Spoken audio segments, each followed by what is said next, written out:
শ্রীলঙ্কায় সিরিজ বোমা হামলায় ৩৫ বিদেশি পর্যটক সহ নিহত ২ শতাধিক, আহত ৪০০-রও বেশি। খোঁজ মিলছে না ২ বাংলাদেশের। কারফিউ জারি, আটক ৭। শ্রীলঙ্কায় হামলার পর বাংলাদেশের গুরুত্বপূর্ণ স্থাপনায় নিরাপত্তা জোরদার, প্রস্তুত আইন শৃঙ্খলা রক্ষা বাহিনী, জানালেন স্বরাষ্ট্রমন্ত্রী। তথ্য প্রযুক্তির সুবিধা ঘরে ঘরে পৌঁছে দিতে কাজ করছে সরকার। বিপিও সামিটে বললেন সজীব ওয়াজেদ জয়। নতুন নতুন উদ্ভাবনী শক্তি কাজে লাগাতে তরুণদের প্রতি আহ্বান। এবং আজ পবিত্র লাইলাতুল বরাত, নামাজ, জিকির আজকার সহ ইবাদাতে ভাগ্য রজনী অতিবাহিত করছেন ধর্মপ্রাণ মুসলমানরা।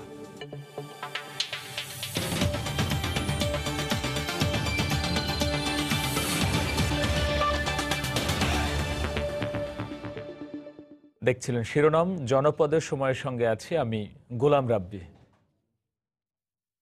শ্রীলঙ্কায় স্টার সানডের প্রার্থনায় ৩টি গির্জা ও ৩টি অভিজাত হোটেলে সিরিজ বোমা হামলায় ৩৫ বিদেশি নাগরিক সহ ২ শতাধিক নিহত হয়েছেন, আহত হয়েছেন ৪০০-রও বেশি। রোববার স্থানীয় সময় সকাল 8:45টার দিকে এই বিস্ফোরণ ঘটে। হামলার ভয়াবহতার মধ্যেই দুপুরে ৭ম ও ৮ম দফায় আরও 2টি বিস্ফোরণ হয়। পরিস্থিতি মোকাবেলায় দেশ জুড়ে 12 ঘন্টার কারফিউ জারি করা হয়েছে। বন্ধ করে দেওয়া হয়েছে সামাজিক যোগাযোগ মাধ্যম। এ ঘটনায় আটক করা হয়েছে 7 জনকে। শ্রীলঙ্কার গির্জা ও হোটেলে হামলার ঘটনায় এখনো পর্যন্ত 2 বাংলাদেশি নিখোঁজ রয়েছেন বলে জানিয়েছেন পররাষ্ট্র প্রতিমন্ত্রী শাহরিয়ার আলম। তাদের পরিচয় নিশ্চিত হওয়া যায়নি। দুপুরে পররাষ্ট্র মন্ত্রণালয় ব্রিফিংয়ে একথা জানান তিনি। বাংলাদেশ থেকে শ্রীলঙ্কায় বেড়াতে যাওয়া কোনো বাংলাদেশি পরিবার বা ব্যক্তির সহযোগিতা লাগলে বাংলাদেশ হাই কমিশনে যোগাযোগ করার আহ্বান জানান প্রতিমন্ত্রী। বাংলাদেশ হাই কমিশন কলম্বোতে একটা ফোকাল পয়েন্ট নির্ধারণ করেছেন। বাঙালি পরিবার বা সদস্য যে কেউ যদি সফর করে থাকেন তারা যেন তাদেরকে সেখানে জানান। কোনো সহযোগিতার প্রয়োজন হলে আমরা সবসময় সেটা করতে প্রস্তুত। এ পর্যন্ত 2 জন বাঙালি আনঅ্যাকাউন্টেড, যত তাড়াতাড়ি জানতে পারবো বা তাদেরকে ট্রেস করা যাবে আমরা সেই পরিবারের সদস্যদেরকে জানাবো তারা সেখানে অবস্থান করছেন। তাদের নাম, পরিচয় বা অন্যান্য বিস্তারিত কোনো কিছুই এই মুহূর্তে আমরা বলতে পারছি না। শ্রীলঙ্কায় সিরিজ বোমা হামলার পর যে কোনো পরিস্থিতি মোকাবেলায় বাংলাদেশের আইনশৃঙ্খলা রক্ষা বাহিনী প্রস্তুত রয়েছে বলে জানিয়েছেন স্বরাষ্ট্রমন্ত্রী আসাদুজ্জামান খান কামাল। বিকেলে কুমিল্লার চান্দিনা থানা কমপ্লেক্সের নবনির্মিত ভবন উদ্বোধন করে একথা বলেন প্রধানমন্ত্রী। স্টার সানডের যে অনুষ্ঠান হচ্ছিল সেই 3টি চার্জে একসঙ্গে বিস্ফোরণ ঘটেছে, গোলাগুলি হয়েছে। বাংলাদেশে এই ধরনের ঘটনার খবর এখনো আমরা পাইনি। আমাদের নিরাপত্তা বাহিনী সজাগ রয়েছে যে কোনো পরিস্থিতি মোকাবেলার জন্য। তা আমরা মনে করি আমাদের বাংলাদেশ এই ধরনের ঘটনা সবসময় আমাদের জনগণ ধিক্কার দেয়। একটা অসাম্প্রদায়িক চেতনার এই দেশ। এখানে কোনো গির্জায়, কোনো মসজিদে, কোনো মন্দিরে, কোনো প্যাগোডাতে হোক, আমরা কেউ চাই না। বাড়তি সতর্কতা হিসেবে সারা দেশে গুরুত্বপূর্ণ স্থাপনায় নিরাপত্তা জোরদার করা হয়েছে। এই মুহূর্তে চট্টগ্রামের জামাল খান মোড়ে আছেন কমল দে। সরাসরি চলে যাচ্ছি তার কাছে। কমল। ধন্যবাদ। পবিত্র শহরের নিরাপত্তা নিশ্চিত করার পাশাপাশি শ্রীলঙ্কা যে হামলা হয়েছে তার প্রেক্ষিতে কিন্তু চট্টগ্রামের নিরাপত্তা ব্যবস্থা জোরদার করা হয়েছে। আমরা বিকেলে দেখেছিলাম নগরীর 20টির বেশি যে চার্চ খ্রিস্টানদের উপাসনা রয়েছে সেগুলিতে যেমন নিরাপত্তা ব্যবস্থা জোরদার করা হয়েছে। এখন ঠিক সন্ধ্যে 7:30টার পর থেকে নগরীর প্রতিটি গুরুত্বপূর্ণ মোড়ে অবস্থান নিয়ে পুলিশ বিভিন্ন যানবাহন এবং সন্দেহভাজন ব্যক্তিদের দেহ তল্লাশি করছে। তা আমরা জানতে চেয়েছিলাম এই তল্লাশির কারণটা কি। তারা বলেছে যেহেতু চট্টগ্রামে সর্বরাতের রাতভর মানুষজন মাজার বা বিভিন্ন মাজারে গিয়ে বা মসজিদে গিয়ে নামাজ আদায় করে, কবর জিয়ারত করে, তাই সেক্ষেত্রে একটি নিরাপত্তা ব্যবস্থা জোরদার করা প্রয়োজন। সেই সাথে যেহেতু শ্রীলঙ্কার ঘটনা ঘটেছে, জঙ্গি হামলার ঘটনা যে হামলা হয়েছে তার প্রেক্ষিতে গিয়ে এখানেও নিরাপত্তা ব্যবস্থা জোরদার করা হয়েছে। সেই জোরদারের অংশ হিসেবে এখন পর্যন্ত আমরা যতটুকু জানতে পারি চট্টগ্রামে অন্তত 30টি গুরুত্বপূর্ণ মোড়ে পুলিশের এই ধরনের অবস্থান রয়েছে এবং প্রতিটি গুরুত্বপূর্ণ মোড়ে অবস্থান নিয়ে তারা সন্দেহভাজন ব্যক্তি এবং সন্দেহভাজন যানবাহন তারা তল্লাশি করছে। আমাদের এক পুলিশ কর্মকর্তা যেটা জানিয়েছে তাদেরকে একটি নির্দেশনা আসছে রাত 7:30 থেকে 9টা পর্যন্ত যেন তারা এই সারপ্রাইজিং চেকপোস্ট বসিয়ে সে তল্লাশিগুলি তারা চালায়, সেরকম তাদেরকে একটা নির্দেশনা দেওয়া হয়েছে। সেই নির্দেশনা অনুযায়ী আমরা দেখতে পাচ্ছি পুলিশ সদস্যরা বিভিন্ন জায়গায় তারা অবস্থান নিয়েছে এবং প্রতিটি গুরুত্বপূর্ণ মোড়, ইতিমধ্যে আমাদেরকে যেটি বলা হয়েছে 30টির বেশি গুরুত্বপূর্ণ মোড়ে পুলিশের এই ধরনের অবস্থান রয়েছে এবং তারা তল্লাশি করছে। এবং সে বিশেষ করে বলা হয়েছে যাতে কোনো রকম নগরীতে আইন শৃঙ্খলা পরিস্থিতি বিঘ্ন না ঘটে এবং পরিস্থিতি যাতে স্বাভাবিক থাকে সেটি নিশ্চিত করার জন্য তাদের নিরাপত্তা ব্যবস্থা। ইতিমধ্যে বলতে আমি যেটা বলেছিলাম যে তারা বারবার নগরবাসীকে আশ্বস্ত করছেন যাতে নিরাপত্তাটা নিশ্চিত থাকে বা নিরাপত্তার নিশ্চিত বলের মধ্যে তাকে সাধারণ মানুষ আশ্বস্ত হতে পারে সে বিষয়টা নিশ্চিত করতে চান। আপনি দেখতে পাচ্ছেন এখন জামাল খান মোড়ও কিন্তু পুলিশের যে অবস্থান সেই অবস্থানটি হলো তারা সন্দেহভাজন ব্যক্তি এবং যানবাহন তল্লাশি করতে চায়। মূলত যেটি বিকেল থেকে দুপুরের পর শুরু হয়েছিল নগরে যতগুলো বৃষ্টির বেশি যে গির্জা বা খ্রিস্টান ধর্মের উপাসনালয় রয়েছে সেখানে এখন তারা রাস্তার মোড়ে মোড়ে তল্লাশি চালাতে। এখন মধ্যে আমার কাছে ছিল চট্টগ্রামে যে 7:30 থেকে সারপ্রাইজিং চেকপোস্ট শুরু হয়েছে তার সর্বশেষ। শ্রীলঙ্কায় সিরিজ বোমা হামলার পর দেশের গুরুত্বপূর্ণ স্থাপনায় নিরাপত্তা জোরদার করা হয়েছে, আর এই বিষয়টি নিয়ে চট্টগ্রাম থেকে জানাচ্ছিলেন রিপোর্টার কমল দে। আজ পবিত্র শবে বরাত। আজ বিভিন্ন জায়গা থেকে এই হজরত শাহজালাল রহমতুল্লাহ আলাইহির মাজারে প্রাঙ্গণে এসে নামাজ আদায় করার জন্য ঈশার নামাজ কিছু সময় পরে অর্থাৎ 8:20 এই জামাত শুরু হবে।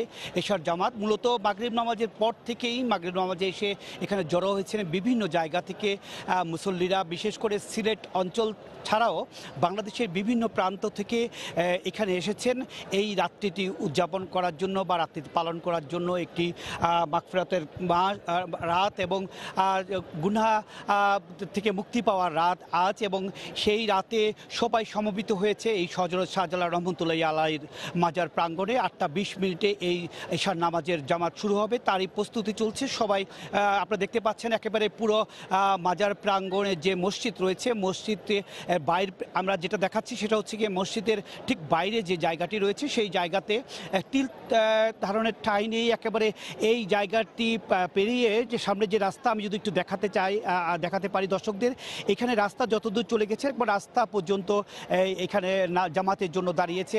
এশার নামাজি মূলত শবে বরাত এবং শবে কদরের রাতে এই বেশি মুসল্লিদের আগমন ঘটে এবং একটা জামাত হয়ে থাকে। শবে কদরের সময় যদিও তারাবি নামাজ এই শেষ শবে কদরের যে তারাবি, সেই শেষ তারাবি হয় শবে কদরের রাতে, এবং শবে বরাতের যে রাত্রি আজকে সারা রাত এখানে ইবাদত বন্দেগী করবে, নফল নামাজ আদায় করবে। এখানে যাদের প্রিয়জন এখানে শায়িত আছেন কবরস্থানে তাদের কবর জিয়ারত করবেন, হযরত শাহজালালের মাজার জিয়ারত করবেন এবং এখানে কোরআন তেলাওয়াত করবেন, ফাতিহা পাঠ করবেন। সব কিছু মিলিয়ে যার যার অবস্থান থেকে আল্লাহর নৈকট্য আশায় এবং নৈকট্য কামনায় তারা আল্লাহর কাছে প্রার্থনা করবেন, আল্লাহর কাছে দোয়া চাইবেন আজকের এই রাতে যেন তাদের অতীতের সমস্ত গুনাহ মাফ হয়ে যায় এবং আগামী দিনটি যেন সুখী সমৃদ্ধ একটি জীবন তারা পেতে পারেন। এই জন্যই তারা অপেক্ষায় আছেন। এখনই শুরু হবে এশার নামাজ। রাব্বি, এই ছিল সিলেটের হযরত শাহজালাল মাজার প্রাঙ্গণ থেকে শবে বরাতের পালনের সর্বশেষ খবর। লাইলাতুল বরাতে মুসল্লিদের ইবাদত বন্দেগীর খবর জানাচ্ছিলেন সিলেট থেকে রিপোর্টার ইকরামুল কবির। আরএফএল এর রেইনবো পেইন্টস, জাদুই জানে। রেইনবো পেইন্টস, ছড়াও জীবনের রং।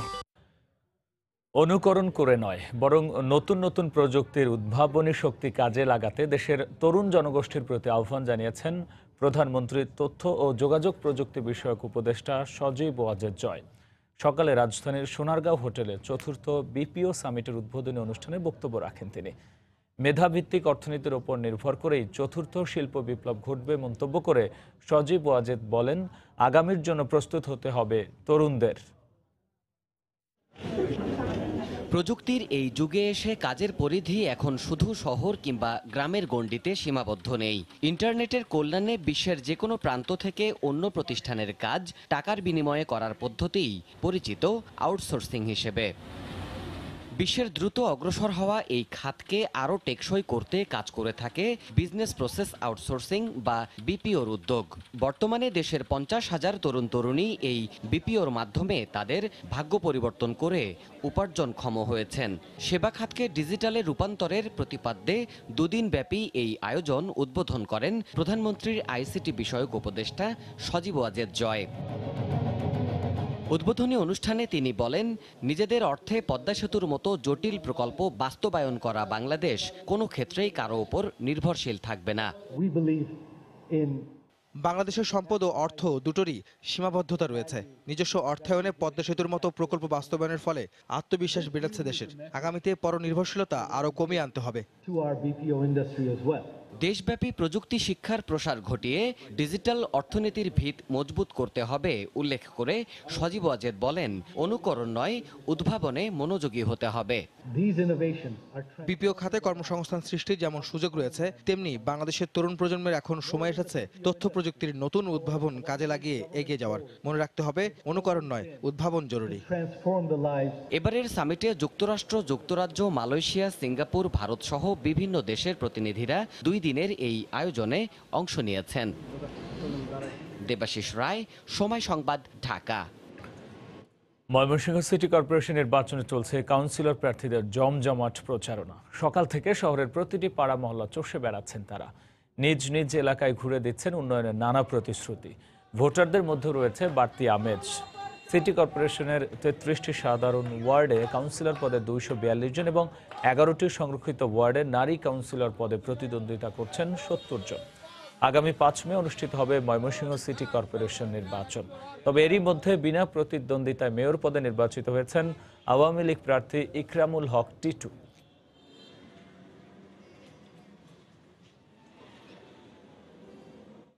ময়মনসিংহ সিটি কর্পোরেশনের নির্বাচনী ভাবনার খবর জানাতে শহরের রেল স্টেশন এলাকা থেকে যোগ দিচ্ছেন রিপোর্টার হারুনুর রশিদ। চলে যাচ্ছি তার কাছে। ময়মনসিংহ সিটি কর্পোরেশন নির্বাচন আগামী 5 মে। ইতিমধ্যেই এই সিটি কর্পোরেশনে মেয়র পদে আওয়ামী লীগের প্রার্থী ইকরামুল হক টিটু বিনা প্রতিদ্বন্দ্বিতায় নির্বাচিত হয়েছেন। কিন্তু যে এই সিটি কর্পোরেশনের যে 33টি সাধারণ ওয়ার্ড আছে এবং 11টি সংরক্ষিত নারী কাউন্সিলর পদ বা নারী ওয়ার্ড আছে, সেই ওয়ার্ডগুলোতে জমজমাট নির্বাচনী প্রচারণা চলছে। প্রার্থীরা দিনভর প্রচারণা চালাচ্ছেন বিভিন্ন এলাকায়। বিশেষ করে প্রত্যেকটি ওয়ার্ডে একাধিক প্রার্থী আছেন। এখন সর্বোচ্চ এই সিটি কর্পোরেশনের একটি ওয়ার্ডে 18 জন প্রার্থী আছেন এবং 10 জনের বেশি প্রার্থী আছেন অনেক ওয়ার্ডে। সর্বনিম্ন 3 জন এবং 5 জন 7 জন করে প্রার্থী আছেন। সব ওয়ার্ডেই জমজমাট প্রচারণা চলছে। এই বিষয়ে কথা বলার জন্য আমরা আজকে রেল স্টেশন এলাকায় জড়ো হয়েছি। আমাদের সাথে ময়মনসিংহের 4 জন বিশিষ্ট ব্যক্তি আছেন। আমি প্রথমেই যেতে চাই, আমার বাম পাশে আছেন একজন বিশ্ব সাহিত্য কেন্দ্রের রবিউল ইসলাম। আমি একটু আপনার কাছে জানতে চাইবো যে নির্বাচনী প্রচারণা কেমন দেখছেন বা এই শহরে কি সমস্যা আছে, এই সমস্যাগুলো সমাধানের জন্য কি করা উচিত? ময়মনসিংহ সিটি কর্পোরেশন এবারই প্রথম নির্বাচন হচ্ছে, তো যেহেতু প্রথম সেই হিসেবে ময়মনসিংহবাসীর অনেক আগ্রহ, অনেক কৌতূহল এই নির্বাচনকে ঘিরে। তো সেই আগ্রহ অনেকটাই কমে গিয়েছে শুরুতেই। পৌরসভার সিটি কর্পোরেশনের যে মেয়র পদটি এককভাবে বিনা প্রতিদ্বন্দ্বিতায় নির্বাচিত হয়ে যাওয়াতে আমরা দেখতে পাচ্ছি প্রতিদিন কাউন্সিলর পদের নির্বাচন এখন এই মুহূর্তে বেশ জমজমাট। প্রতিদিনই শোডাউন হচ্ছে, মাইকিং হচ্ছে। তো মাইকিংয়ের ক্ষেত্রে একটা জিনিস আমার চোখে পড়ে যে অনেক সময় খুব উচ্চস্বরে তারা এটার প্রচারণা চালান। এতে জনগণ বেশ বিরক্ত বোধ করেন। আমি অনেক সময় এই আলোচনাগুলো শুনি। এবং পাশাপাশি আরেকটি সমস্যা মনে হয় যে মোটরসাইকেল নিয়ে অনেকে একসঙ্গে হর্ন বাজিয়ে রাস্তা যানজট সৃষ্টি করে চলেন। এটি সম্ভবত নির্বাচনী আইনের একটি লঙ্ঘন এবং এটাও বিভিন্ন আড্ডায় অনেকে অপছন্দ করছেন। তো নির্বাচন কমিশনের কাছে এবং প্রার্থীদের কাছে একটা আহ্বান জানাবো যে জনগণ বিরক্ত হয় এমন কোনো কাজ যেন না হয় এবং সুষ্ঠুভাবে তারা নির্বাচনী প্রচারণাটি চালাক। আর ময়মনসিংহ শহরে যে সমস্যাগুলো রয়েছে, আমার কাছে যেটা প্রথমেই ধরা পড়ে, ময়মনসিংহ অনেক পুরাতন একটি শহর, এখানে অনেক মানুষের বসবাস, কিন্তু ময়মনসিংহের রাস্তাগুলো সেই হিসেবে প্রশস্ত হয়নি। এই রাস্তাগুলো প্রশস্ত করা অত্যন্ত জরুরি। এতদিন যেহেতু সিটি কর্পোরেশন ছিল না, শুধু কর্পোরেশন ছিল, শুধুমাত্র পৌরসভা ছিল, সেহেতু আমরা জানি যে বাজেটের সীমাবদ্ধতা থাকতে পারে। তো যেহেতু এখন নতুন সিটি কর্পোরেশন হবে, সেখানে নির্বাচিত একটি কাউন্সিল আসবে, আমি তাদের কাছে অনুরোধ জানাবো যে সিটি কর্পোরেশনের মেয়র এবং কাউন্সিলর সবার কাছে অনুরোধ জানাবো শহরের রাস্তাগুলোর জন্য যথেষ্ট প্রশস্তকরণ করা হয় এবং এতে যেন কোনো প্রকার বাধা নিষেধ তারা যেন তোয়াক্কা না করেন। ধন্যবাদ। আমি চেষ্টা করবো আপনার কাছে আবার আসার। আমি যেতে চাই, আমার ডান পাশে আছে একজন, আমি একটু আপনার কাছে জানতে চাইবো যে আসলে এই সিটি কর্পোরেশনের যে যানজট, অপ্রশস্ত রাস্তা, এই বিষয়গুলো বা জলাবদ্ধতা, যানজট, এইগুলো সমাধানের জন্য আসলে কি পদক্ষেপ নেওয়া উচিত বলে আপনারা মনে করেন? আমি প্রথমেই বলবো যে সামনে আমাদের 5ই মে ময়মনসিংহের প্রথম সিটি কর্পোরেশন নির্বাচন। এখানে যারা প্রার্থী হয়েছেন, ময়মনসিংহ সিটি কর্পোরেশনের জনগণ যোগ্য এবং যোগ্যতা সম্পন্ন প্রার্থীকেই ভোট দিবে। আর আপনি যেই কথাটা বলেছেন যে জলবদ্ধতা ময়মনসিংহের একটা বিরাট এখানে সবসময় জলবদ্ধতা লেগে থাকে। এবং আরেকটা জিনিস, ময়মনসিংহ অপরিচ্ছন্ন নগরী হিসেবে পরিচিত। আমি চাই যারা কাউন্সিলর হিসাবে এবং যেহেতু বিনা প্রতিদ্বন্দ্বিতায় মেয়র নির্বাচিত হয়ে গেছেন, ওনারা ময়মনসিংহকে পরিচ্ছন্ন নগরী হিসাবে গড়ে তুলবেন এবং এই ব্যাপারে চেষ্টা চালিয়ে যাবেন। আর ড্রেনিং ব্যবস্থা হিসেবে আমি যে জিনিসটা মনে করি সেটা হচ্ছে ময়মনসিংহ নগরের ম্যাক্সিমাম রাস্তা হচ্ছে সরু। এই রাস্তাগুলোকে প্রশস্ত করতে হবে। প্রয়োজন বোধে যে কাজগুলো চলছে, যে রাস্তার নিচ দিয়ে যে ড্রেনিং ব্যবস্থা চলছে, সেগুলো আগায় নিতে হবে। আরেকটা জিনিস আপনারা লক্ষ্য করবেন যে ময়মনসিংহ পুরাতন ব্রহ্মপুত্র নদের পারে আমাদের নগরী, সেই হিসাবে পুরাতন ব্রহ্মপুত্র নদকে রক্ষা করতে হবে। অবৈধভাবে ড্রেজিং ব্যবস্থার কারণে ইতিমধ্যে কিছুদিন আগে 4 জন শিশু মারা গিয়েছেন। এই ড্রেজিং ব্যবস্থার জন্য প্রশাসনের সেই দিকে দৃষ্টি থাকে, সেই ব্যাপারে কাজ করবে। এবং কাউন্সিলররা এবং মেয়র মহোদয়কে আমার পক্ষ থেকে এবং আমার নগরবাসীর পক্ষ থেকে বিশেষ অনুরোধ থাকবে এই বিষয়গুলো একটু দেখার জন্য। ধন্যবাদ। আমি একটু যেতে চাই, আমার ডান পাশে আছেন একজন শিক্ষক। আমি আপনার কাছে একটু জানতে চাইবো যে পৌরসভা থেকে সিটি কর্পোরেশনে হওয়ার পর বেশ কিছু নতুন এলাকা যেগুলো ইউনিয়ন ছিল সেই সিটি কর্পোরেশনের অন্তর্ভুক্ত হয়েছে। ওই এলাকার উন্নয়নের জন্য আসলে কি ধরনের পদক্ষেপ নেওয়া উচিত বা কি পরিকল্পনা নেওয়া উচিত বলে আপনি মনে করেন? এলাকায় যেহেতু আমাদের ময়মনসিংহে প্রথম সিটি কর্পোরেশন নির্বাচন, আমাদের প্রত্যাশা প্রত্যেক ওয়ার্ড কমিশনার, মেয়র সবার কাছেই আছে। আমাদের প্রত্যাশা অনেক বড়। দেখা যায় যে নতুন যে সমস্ত ওয়ার্ডগুলি হয়েছে এখানে শিক্ষিতের হার অনেক কম, পাশাপাশি মাদক ব্যবসায়ীরা অনেকেই সেখানে জড়িত। তা আমি চাইবো যে একজন নাগরিক হিসেবে, সিটি কর্পোরেশনের একজন নাগরিক হিসাবে যারা সে নির্বাচনে সেখান থেকে যারা বেরিয়ে আসবেন তারা যেন এই বিষয়গুলির প্রতি নজর রাখে। একটা সুষ্ঠু, একটা সুন্দর পরিবেশ, সর্বোপরি একটা নিরাপত্তা বলয় আমরা চাই, যেখানে নিরাপত্তা নিয়ে একটা সমাজের মানুষগুলি বসবাস করবে, যেখানে থাকবে না কোনো হিংসার দৃশ্য, এইগুলি কিছুই থাকবে না। একটা সম্মিলিত প্রচেষ্টার মাধ্যমে সকলে যেন আমরা একটা সুন্দর নগরী গড়ে তুলতে পারি, এটাই আমাদের প্রত্যাশা। পাশাপাশি শহরের ভিতরে যে ড্রেনেজ ব্যবস্থাগুলি যেগুলি আছে সেগুলির মধ্যে দেখা যায় যত দোকানপাট গড়ে তোলা হয়েছে। এই দোকানপাটগুলির কারণেও দেখা যায় ড্রেনের ভিতরে যে ময়লা টয়লা সবগুলি পড়ে থাকে। তা আমার মনে হয় এগুলির প্রতি নজর দেওয়া উচিত এবং রাস্তাগুলি সরু থেকে প্রশস্ত করে এই দোকানপাটের যে ব্যবস্থা একটা নিয়ম শৃঙ্খলার মধ্যেই সেটা গড়ে তোলা উচিত। আর লাইটের একটা বিষয় আছে, লাইটের বিষয়ে লাইটগুলি নষ্ট থাকে, এই লাইটগুলি ঠিক করা উচিত। অনেক সমস্যা আছে, সমস্যা তো বলতে অনেক কিছুই সমস্যা। এর মধ্যে এইগুলি সবচেয়ে বড় যে সমস্যা সেটা নিরাপত্তা ব্যবস্থা। প্রত্যেকটা মানুষ নিরাপত্তা বলয়ের মধ্যেই থাকতে চায়। তা আমি এবং আমরা যারা আছি সে নাগরিক হিসেবে প্রত্যেকেই চাই একটা সুষ্ঠু সুন্দর একটা পরিবেশের মধ্যে যেন প্রত্যেক নাগরিক এখানে থাকতে পারে। আর শিক্ষার দিকে তাদের নজর দিতে হবে বেশি। কুশিক্ষার কারণেই কিন্তু যথাযথভাবে এই মাদক ব্যবসা অসাম্প্রদায়িক সমস্ত কিছু কিন্তু গড়ে উঠছে। তা আমাদের এই শিক্ষা ব্যবস্থার দিকে একটু নজর দেওয়া উচিত বলে আমি মনে করি। ধন্যবাদ। আমাদের সাথে আরেকজন সিটি কর্পোরেশনের নাগরিক আছেন। আমি আপনার কাছে একটু জানতে চাইবো যে আসলে যে নতুন সিটি কর্পোরেশনের পরিষদ আসবে তাদের কোন বিষয়গুলোকে অগ্রাধিকার দিয়ে কাজ করা উচিত বলে আপনি মনে করেন? আমি সিটি কর্পোরেশনের একজন নাগরিক হিসাবে আমি প্রত্যাশা করি যে নতুন যে সমস্ত কমিশনাররা পাশ করবে তো নাগরিক সুবিধাটা যেন বৃদ্ধি পায়, সরু রাস্তাগুলি যেন প্রশস্ত হয়, ড্রেনেজ, কালভার্ট, এমনকি প্রায় সরু রাস্তাতেই পানি জমে থাকে। ব্রহ্মপুত্র পুরাতন একটি নদ, সেই নদের অববাহিকায় এই ময়মনসিংহ শহর অবস্থিত।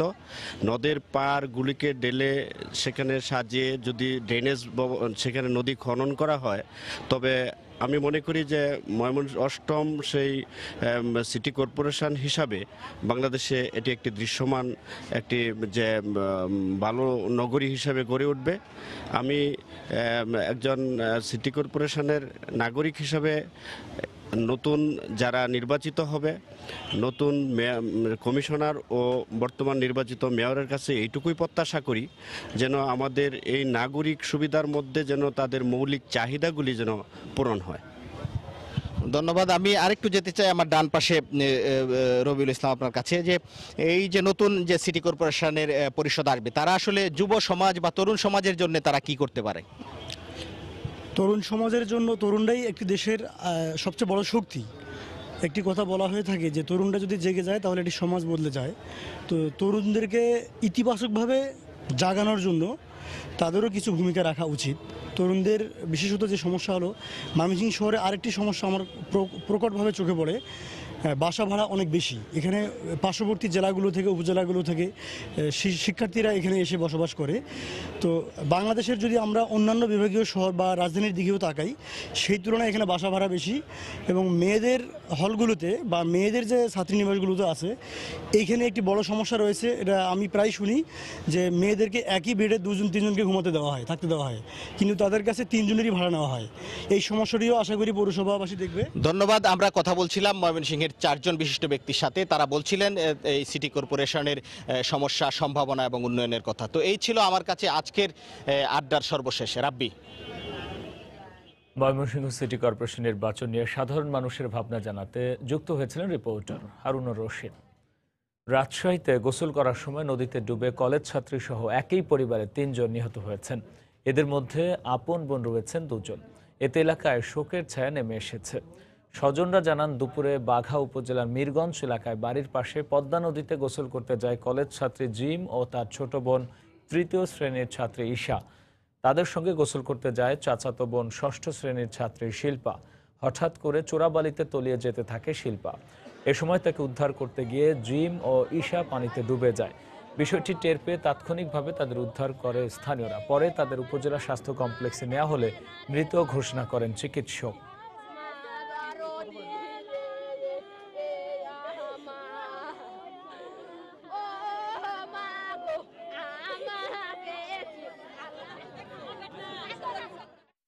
খেলাধুলা করে প্রাইজও পড়ছি আমার একসাথে। অনেক খারাপ লাগছে আমাদের যে আমাদের ছোট বোনটি এভাবে আমাদের মাঝে থেকে হারাই গেল। এরা খুবই ভালো ছিল, একসাথে খুব মিলেমিশে থাকতো, সবাই হাসি খুশি করতেছিল। 2 বোন, একজন ক্লাস 8-এ পড়ে, একজন ক্লাস 4-এ পড়ে। একে অপরকে বাঁচাতে গিয়ে হয়তো একটা মর্মান্তিক ঘটনা, বড় বোন গেছে, হয়তো আরেকজন ডুবে গেছে, ওকে ধরতে গেছে, আর আরেকজন ধরতে গেছে, 3 জন একসঙ্গেই নদীতে মারা গেছে। নামার সময় তখন চিল্লাচিল্লি শুনলাম, শুনলে ধরাই গেলাম। ওখানে গিয়ে দেখলাম যে যারা গোসল করেছিল তারা একজনকে তুলে উপরে পাড়ে নিয়ে আসছিল। প্রত্যেকটি পরিবারকেই আমরা 20,000 টাকা করে আর্থিক সহায়তা দেওয়ার ঘোষণা দিয়ে এসেছি। এ পর্যায়ে শিরোনামগুলো জানিয়ে দিচ্ছি আরও একবার।